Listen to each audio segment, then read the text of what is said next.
እንዴት ናቸው ጋይስ? የሚገማቸው ዛሬ ቁጭ ብዬ አንድ ጊዜ ያረኩት ትዝ አለኝና እዚህ ደግሞ ይሄ ልጁ ባለፈው ስለ ፕራይስ ፎነራል ላይ ፕራይስ ተጨመረ ምናምን ብሎ ማን ነው ስሙ ሙዙ ነው ማንም የሚባለው ሰውዬ ፈረንጁ እሱ እያሳየ እኔ ከዛሬ 2 ዓመት በፊት እዚያ እንግዲህ ልጆቼ አባታቸው ኬንያዊ ነው ሳውዝ ሱዳን የተወለዱት እና እዚህ ቱሪዝም ናሽናል ፓርካቸውን ለማየት ስንመጣ ገባን ማለት ነው። አይ ዋዝ ቬሪ አንኖይድ። ለምንድን ነው መሰላችሁ አንኖይድ የሆንኩት?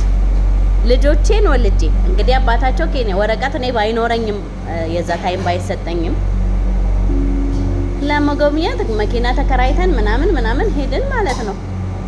እዛ ስደርስ ለልጆቼ 300 ለባለቤቴ 300 ተከፈለ። እኔ ጋር ሲደርስ $40 ምንድነው 40 ፎረናር ቪዚተር ነው ቱሪስት ምን ፎረናር ይሉኛል ቱሪዝም አሉኝ እንጂ ወይስ ቱሪዝም እኔ እና አይ ዋስ ላይክ እኛ አገር ይሄ ምናልባት እንደው ቻንስ ኖሮ ሶሻል ሚዲያ ላይ በደንብ ከደረሰ ለመንግስትም ማለት ነው ማንም ሰው እዛ ሀገር የሚመጣ የኔም ባል ይሁን የማንም ባል ይሁን ምንም ዜጋ ይሁን መክፈል አለበት አስሎንጋስ ገና እዛ ሀገር ወረቀት ምናምን ከሌለው መክፈል አለበት። በቃ ሙሉ ክፍያ። ቱሪዝም ሲሆን እንዴት ነው ከሎካል እኩል የሚከፍለው? ፈረንጅ አሁን እዚህ ጋር ሙዚየም በጣም ተናድጄ እኮ ነው ሙዚየም እዚህ ጋር ገብቶ ኢትዮጵያውያን 400 ይከፍላሉ እነሱም 400 እንዴት እንዴ መከፈላ?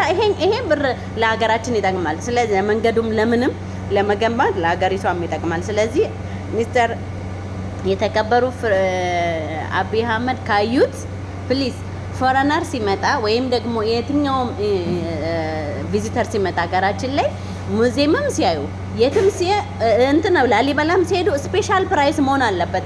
እነሱ ቪዚት የሚያደርጉት ታሪካችንን ያለውን ነገር የሚጎበኙት ስፔሻል ፕራይስ መደረግ አለበት እንጂ እኩል ከሎካሉ ወይ መከፈል የለበትም ባይ ነኝ። እናንተ ምን ትላላችሁ ጋይስ? ቸርስ